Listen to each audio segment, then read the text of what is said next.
Hey guys, today I'm bringing you the Soul Striker RoboCop deck that Pete came forth with. Hey Pete, thanks for being here with me. How are you? Good, Max. Good. Thank you for having me on the channel. Yeah, no problem whatsoever. I guess suppose let's just get straight into it. Um, so first of all, the leader. Um, Soul Striker's a pretty dumb leader.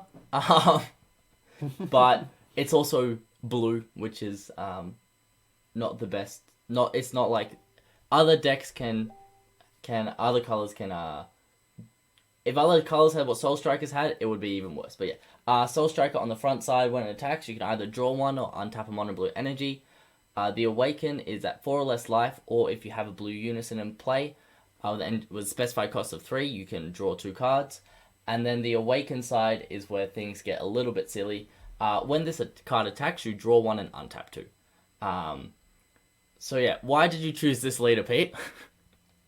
Alright, so basically, I suppose for multiple reasons. One, I guess a bit of nostalgia. He was the first iteration of the leader. This is a reboot version. I was actually the first leader I played in this game ever. So, basically, Soul Striker has a bit of a soft spot in my heart and everything, and that's one of the reasons.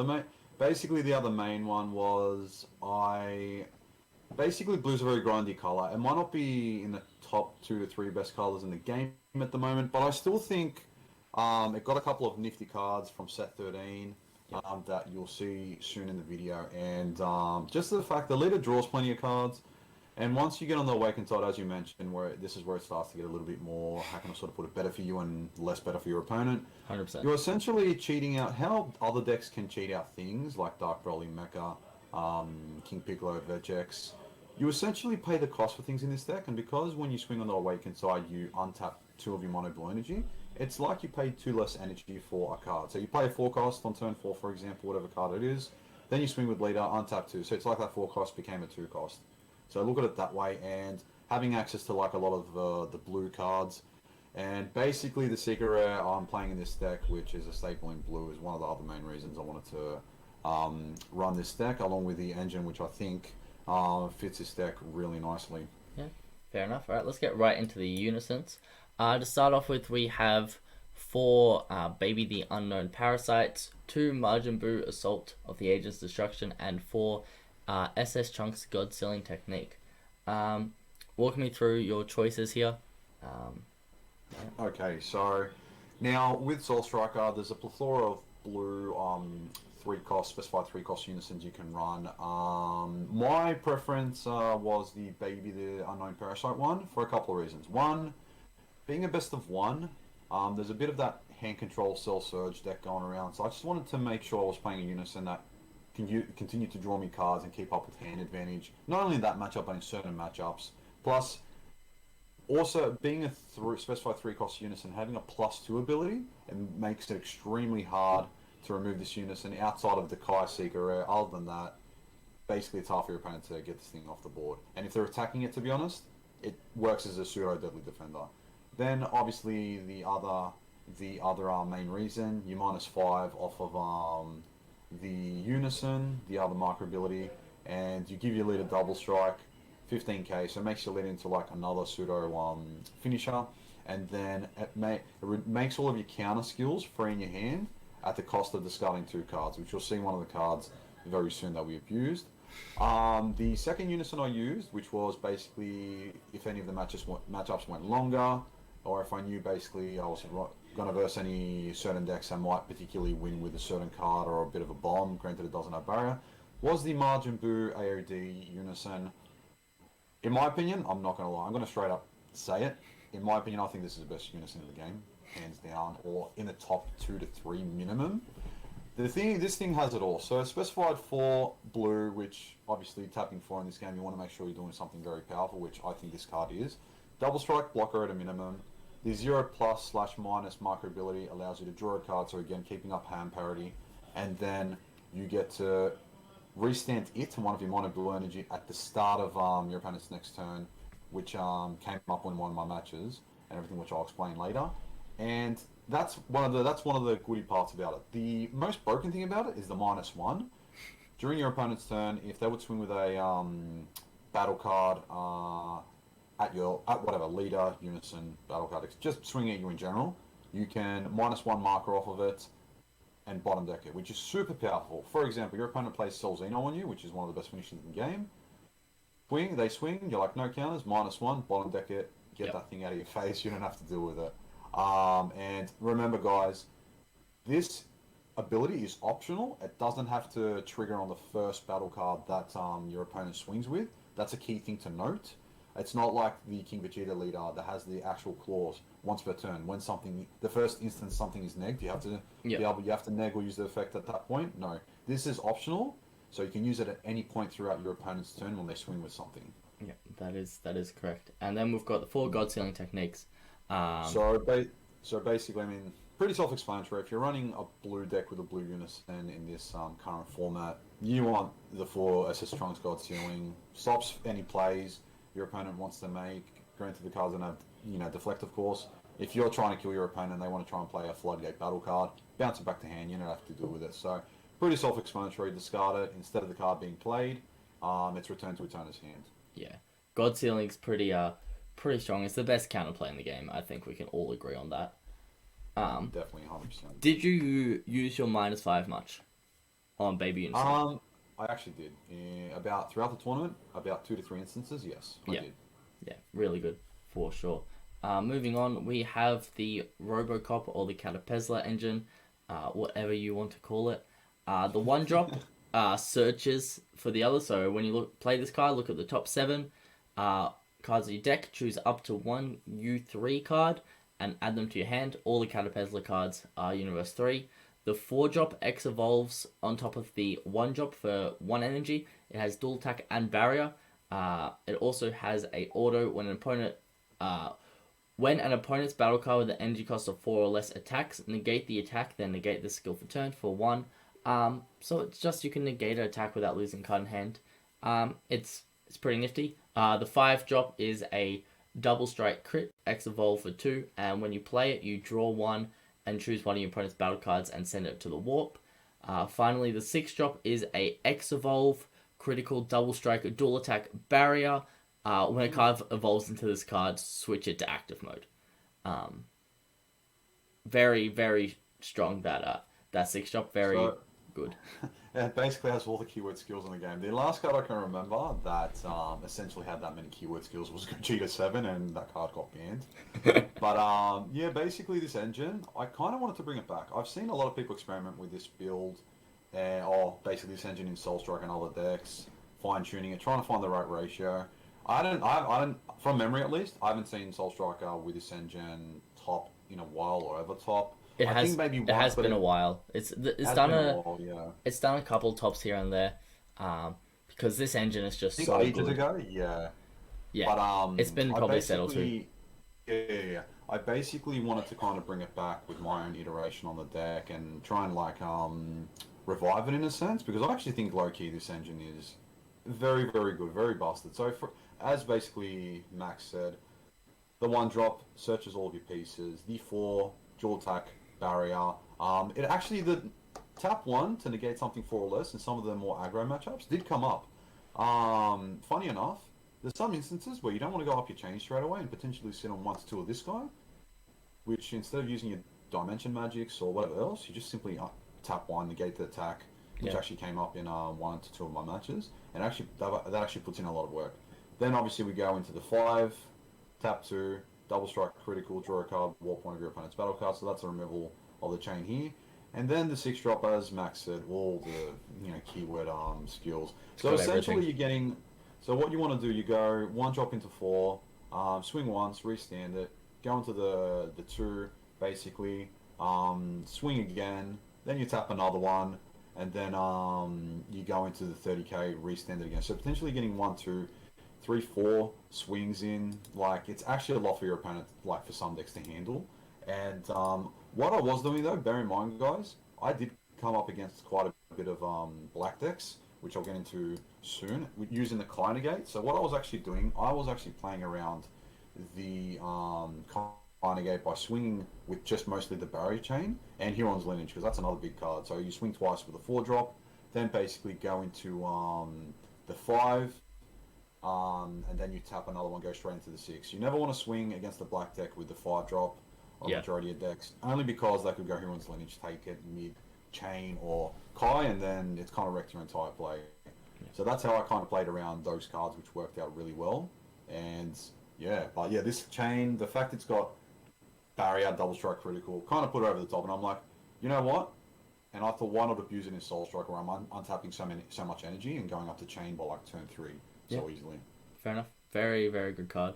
Moving on to your negates. You've got 4 Dimension Magic, 3 Heroic Prospect, and 1 Baby Hatch. Um, All right, so basically, 4D magic. Most of you should know what this does. It's a blue staple. If not, just in case, counter attack, tap a blue, negate the attack, then restand 2 blue energy. yeah, It's basically blue's theme of untapping. You have more energy for defense. God Sealing, not God Sealing, sorry, SS2 Trunks, Heroic Prospect. If you have a Unison in play, it becomes a 1 cost instead of a 3 cost during your opponent's turn. And when it successfully hits the board, it's got an auto. If your opponent wants to swing with anything higher costed, with any higher costed battle cards than their current energy, they have to bottom deck 2 cards every turn. Oh, every time basically that turn. So it's basically my floodgate for any tall, wide swinging decks like Dark Broly and so forth, for yeah, example. very good I card. only run 3 of it. 4 was a bit excessive, only because turn 3 onwards is when I had my Unisons life, and by then I've seen X amount of cards with other filter cards I'm running in the deck. So 3 was a perfect number. And then one of the reasons I wanted to play Blue and Soul Striker, the Baby Hatch Seeker Rare. Guys, this card, like, in my opinion, maybe it's a bit outrageous to say it's the best Seeker Rare in the game, but the fact this thing buys you an extra turn. There was a Super Shenron leader that got banned for having a combo where, or an effect that would make your opponent skip the turn and give you an additional turn. This is basically it in a Seeker Rare. Yeah, And one of the reasons I wanted to play blue, so I guess enough said. yeah, Baby Hatch is definitely top 3 Secret Rares in the game. Clean. Yeah. Um, Moving on, we've got your extra cards. So we've got 4 Sensor Beans and 4 Intersecting Fates. Sensor Beans have started to drop in decks as of recently. Not as many running 4, and you don't see 4 Intersecting Fates too much. So why did we choose 4 of each of these? Alright, so I'll start with Sensor Bean. Look, I guess me personally, if you're playing blue or any sort of blue cards or any just the color in general in any decks, even if they're not primarily mono blue or anything, they're dual color, whatever else, you run 4 Bean in my opinion. It naturally is against most decks, aside from the tall swinging decks, a floodgate in its own right. You make your leader 20k for the turn, and all the decks are just 15k or lower. Just basically at that point your opponent has to combo a card on the top of the attack. So it works as like a bit of a floodgate. That's why I wanted to maximize it at 4. Not only defensively, offensively going up my chain. I can just further my plays, and if I open up 4 Bean, you know, between turns 3 to 4, I can go up the chain twice, which is actually pretty insane when you think about it. So offensively and defensively, I thought the card was too good to run at any less than 4. Then basically one of the MVPs of the tournament was actually Intersecting Fates for multiple reasons. One, thinning is deck win. Actually, I'll say what the card does first. So if your leader card is blue, you look at the top 2 cards of your deck. Add any of them you want to your hand, then place the other one at the bottom of the deck. Then at the end of your turn, you restand an energy. So essentially for 0 energy, by the end of your turn, you filter through your deck and you've looked at the top 2 cards. So what I was going to say was deck thinning is deck winning essentially. That's one. Number 2, this card basically I decided to run 4 of this card because what I was originally running in my build here with the Katopesla engine, the Power Ranger engine, was basically 4 of each of the chain, which I actually found clogged my hand a lot, and sometimes it's a little bit rough trying to charge as much blue energy when you had too many black cards in hand. So I thought to myself, how can I maximize or keep the consistency the same of seeing them, but at the same time not clog my hand up with too many black cards? And I thought to myself, Intersecting Fates, which helped me obviously see whatever other parts of the chain I needed on top of the 1 drop. Running that ratio of 4 of this, 4 of the 1 drop helped me find all my chain. I didn't once throughout the entire tournament not basically hit my chain where I needed it. And then one of the other cards that helped me find multiple times, which was why it was one of the MVPs of the tournament, was my Hatch Seeker Rare. In one of my games against Dark Broly, I had 6 cards in hand, 3 life. I didn't have the Seeker in hand. I go Intersecting Fates to look at the top 2. Boom! I find my Hatch Seeker Rare, which instantly gave me that extra turn I needed to kill on the crackback to win that match. So definitely, I highly recommend if you're playing a blue deck. Worst case, it's a charge. Worst case, basically it adds your card and untouched energy. There's nothing absolutely bad about this card. I think this card's very good. 100%. Yeah, Instinct Fake's a great card. Did you ever find that you had too many in hand, so it was just a dead card in hand, or um, To be honest, not really, because it's either I charge that if I had too many in hand, or for example against Dark Belly, then if you draw too many and you need to keep other cards in hand, you just walk it away. yeah, With when they activate and play Ravager. So no, actually 4 was actually really good. I wanted to see as much of this card as possible. So, fair enough. All right, let's move on. So then we've got your 2 baby apes, 3 Vegeta Disciplined Warrior, and 1 Zeno Edge of Space. So baby apes, So I'm assuming that was the card you mentioned before with your -5 on the baby unison. correct. This was the card that we're definitely using. Yeah. Yeah. So the 5-drop baby ape. For those of you, most people that play blue know what this card does, but just in case, it does quite a bit. Unique triple strike, counter play. You can tap 5, or basically like we were doing with the unison, you -5 and it becomes free by discarding 2 cards. Bounce any of your opponent's 7 or less battle cards instead of it being played. So it was like a pseudo Trunks God Sealing in that sense. And then it's got a counter ability, which was the main ability we were using. So it's basically a 5-cost triple strike battering laser in blue. For those of you that don't know, battering laser is a yellow card that got banned. That for 1 energy, you could counter your opponent's negates by simply discarding 1 yellow card. So this is kind of the same thing, except instead of paying an energy, discarding 1, you discard 2, you play for free. And on top of that, when it hits the board, you bottom deck an opponent's battle card, your own barrier, and you draw a card. So a little bit fine-tuned in my opinion, but hey, look, I'm happy Blue got this card. Super, super, super good. And it helped me close out some games. Then the super combos of choice. I went 3 Vegeta, bottom deck 1, draw 2, 4 of your energies, blue, super combo for blue leaders. And then I wanted to take in 1 Zeno Edge of Space in case it came up against Mecha Frieza, or to give my opponents a false sense of security or hope that I could go up my chain, overextend turn 3, have one of these in hand, and they think I'm tapped down, they can go in for the game, and then I'm like, nope. Basically, use it, add back one of my cards from my energy to my hand, and then place 1 from hand into energy.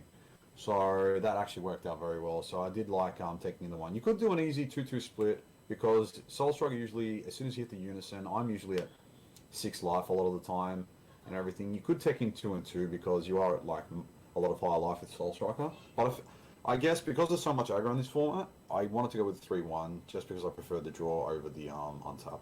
Yeah, that's fair enough. Yeah, Zeno's a good card. You normally see the Vegeta, but it's good to see that players are mixing it up and adding the little spice with the Zeno there.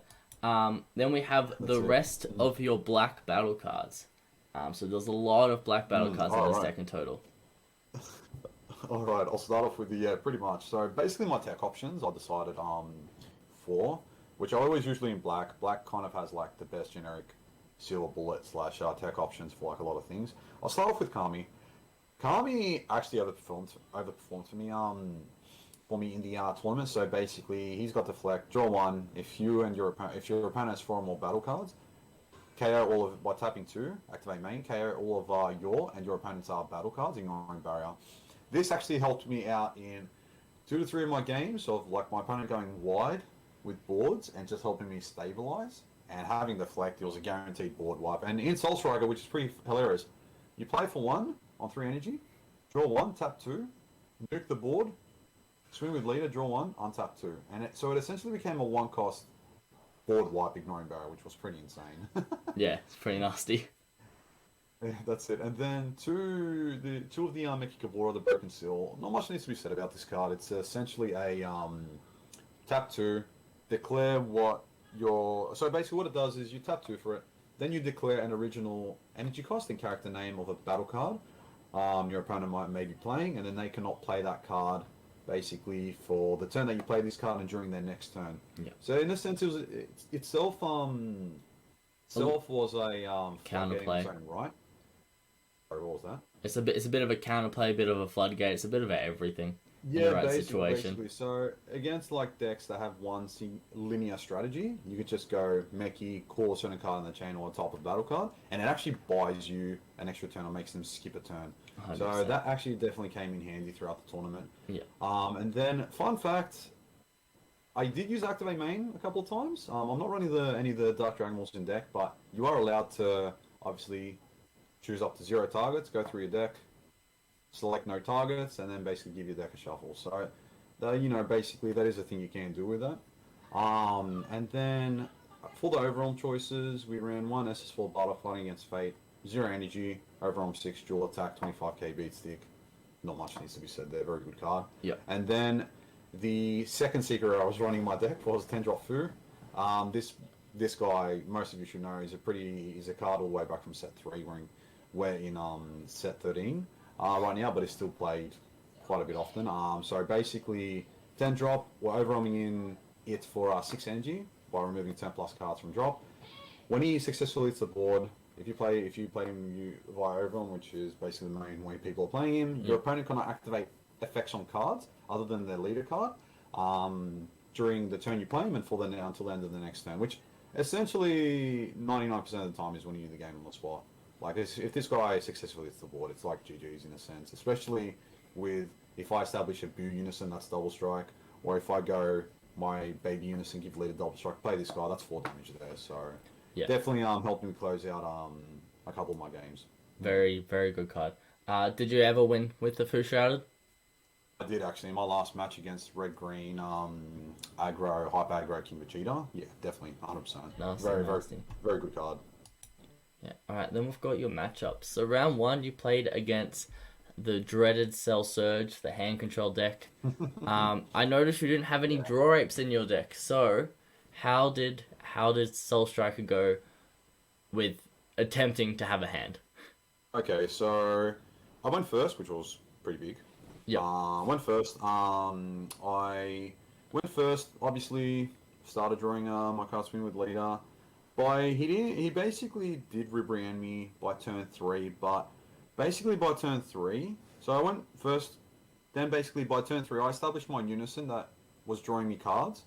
And then that basically, I was drawing, and then with Insecting Fates as well, I was drawing cards quicker than what he could hand control me. Not just that, the main thing that I actually saw with that matchup, the Katopesla chain was actually making him use a lot more cards in hand to try and defend, Yeah. instead of him trying to use cards to hand control me as well, which Yeah. actually did help massively. It, So that's how I won that matchup. And fun fact, the Cell Surge leader with its -1 where you can neg 1 and during your next turn all your battle cards are played in rest mode. Fun fact, the 5-drop Katopesla, when you go into the 6 for 1 over it, the 6 will come in rested, but its auto will restand it, which actually got around that. yeah, it's nice and fun. Funny enough. Yeah. It is an important thing to note against Cell Surge that the deck doesn't draw much itself, so swinging with big beefy crits that have barrier that they can't easily out will a lot of the time put you in a very, very good position to win the game because they're not getting cards from their life, and that's a lot of time where they're trying to get their hand advantage from. Exactly, and that's where they get the hand advantage from, and like hitting them for crit, like I did with the chain, it's like, yeah. Yeah, it's pretty nasty. Then round 2, we had King Cold. This is the first time I've actually seen any Australian player play against a King Cold deck, so tell me how it went. Any consolation, he was Kiwi. So we had an Australian player in these events that we've seen at least play it. So, to be honest, pretty straightforward. I wasn't too worried in that match. I didn't struggle too much. There was one point where he did flood the board of like 3 drops and so forth, which I just cleared with Kami. Yeah. And then basically I went up the chain. He attempted to freeze on my 5-drop that didn't have barrier, but I just went God Sealing. Yeah. Then I went up to the 6-drop. Funny enough, he did remove my 6-drop a couple of times because I was playing the Chilled promo. What that nice. card does essentially is you can tap 2 green. It's like a KO can, but what it does in red, but in green, you can KO one of your opponent's battle cards, ignoring barrier, with an energy cost equal to the amount of cards I had in hand, which I had a pretty beefy hand against him, so I was always doing that. But even then, the Katapesla's done their job of whittling him down, hitting him for crit, and like taking most of the cards out of his hand. So that match was pretty straightforward. I didn't really struggle much in that match. Oh, actually, that match I did play 10-drop Fu to seal it out, which was Nice. kind of overkill, but I'm like, let me just finish this game and get it over and done with. So That's fair enough. that done that, yeah. Round three, we Mm. had the Dark Broly Gogeta matchup. Dark Broly Gogeta has been coming out as one of the favorites in this format. So, what did you think about it and how'd you go against it? So my closest matchups to basically throughout that day were Dark Broly, Gogeta, and the King Vegeta Hyper Aggro variants. Now against Dark Broly, the thing that helped me win the game were in both games Hatch Secret Rare, and as soon as you go up the chain to the six, Dark Broly has no way to out that. Yeah. They have no barrier removal. Even if you like, I played around their Kai negate by swinging with the barrier guys only and Hero's Lineage. That's how you do that against that deck. So be very careful. Even Petrification, to be honest, it's still getting two cards out of the hand, and the fact that like the card still has barrier, they just can't out it. So basically, it was very close. I just hit for crit a lot of the times.